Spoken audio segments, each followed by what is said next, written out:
Sabe quando um vírus entra no nosso corpo? Como é que os cientistas descobrem quem é o culpado? Bom, hoje a gente vai mergulhar fundo no mundo do diagnóstico viral e vamos tratar isso como uma verdadeira história de detetive. Essa é a pergunta de 1 milhão, não é mesmo? Quando a gente se sente mal, só quer saber o que está acontecendo. Mas, para a equipe médica, é como caçar um inimigo invisível a olho nu. E aí, como é que a ciência consegue desvendar esse mistério? Certo, todo bom detetive precisa de um plano. Então, aqui está o nosso dossiê.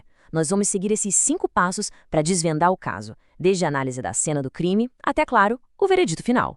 Basicamente, existem 2 formas de investigar. A gente pode ir atrás do criminoso diretamente na cena do crime ou a gente pode procurar pelas evidências da luta que ele deixou para trás, ou seja, a reação do nosso próprio corpo. E é assim que começa a nossa investigação. A missão é bem clara: identificar esse intruso que está causando a doença. Pensa só nisso. Dentro do nosso corpo está rolando uma cena de crime microscópica. E os cientistas são os detetives forenses que chegam para coletar as provas e montar todo esse quebra-cabeça. Vamos então para a nossa primeira grande pista, a tal da busca direta. É aqui que os detetives tentam pegar o vírus, literalmente, em flagrante. E para essa busca, eles têm um verdadeiro arsenal de ferramentas. Vamos dar uma olhada rápida em 3 das principais: a microscopia, a detecção de antígenos e a detecção do genoma viral. Agora, é aqui que a coisa fica interessante. Com o microscópio óptico, os cientistas nem sempre procuram pelo vírus em si. Na verdade, eles procuram o caos que ele deixa para trás, os chamados efeitos citopáticos. Pensa neles como as pegadas do culpado na cena do crime. E essas pegadas podem ser bem dramáticas, viu? As células podem inchar, ficar redondas porque estão lotadas de novas partículas virais.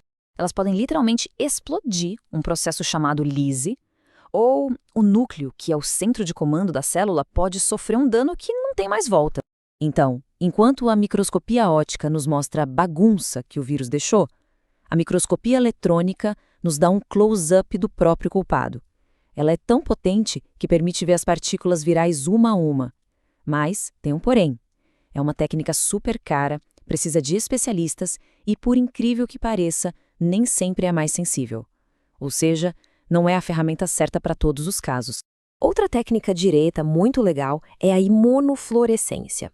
É como usar um marca-texto fluorescente de altíssima tecnologia.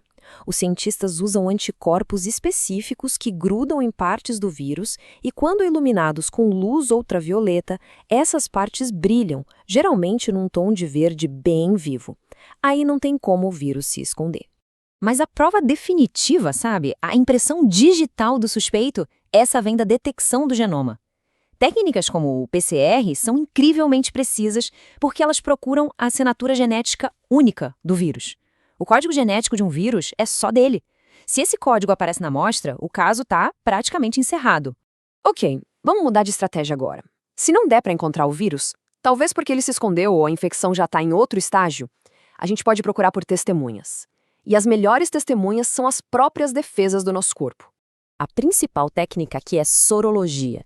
Ao invés de procurar um invasor, a gente procura as forças de segurança que o corpo enviou para lutar contra ele, os anticorpos. Encontrar esses anticorpos no sangue nos diz se o corpo já encontrou aquele inimigo antes. E isso é fundamental não só para um diagnóstico individual, mas também para entender como uma doença se espalha numa população inteira. Os anticorpos são fascinantes. Eles funcionam como a memória viva do nosso sistema imunológico. A presença deles é uma evidência inegável que houve um confronto, seja uma batalha que está acontecendo agora ou uma que foi vencida há muito tempo. Certo, mas como a gente interpreta o testemunho desses anticorpos? É aqui que a investigação fica realmente inteligente, porque ela revela o timing do crime. Então, aqui está o ponto-chave, e é muito engenhoso. Existem diferentes tipos de anticorpos. Pensa no IgM como a equipe de resposta rápida, os primeiros a chegar na cena da infecção. Já o IgG é a força de segurança de longo prazo, a memória daquela infecção. Então, olha só como a gente interpreta os resultados. Se encontramos IgM, mas não IgG, quer dizer que a luta acabou de começar, é uma infecção recente. Se o IgG já foi embora, mas o IgG está lá, presente, o corpo venceu a luta há algum tempo, é uma infecção passada ou curada. E se os dois dão negativo? Sem sinais de infecção. Simples e genial, não é? Agora, com todas as pistas em mãos, chegou a hora. É o momento de dar o veredito final.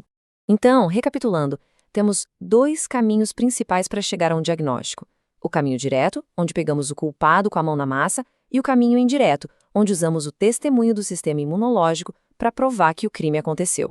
E é exatamente por isso que as duas abordagens são tão importantes na medicina.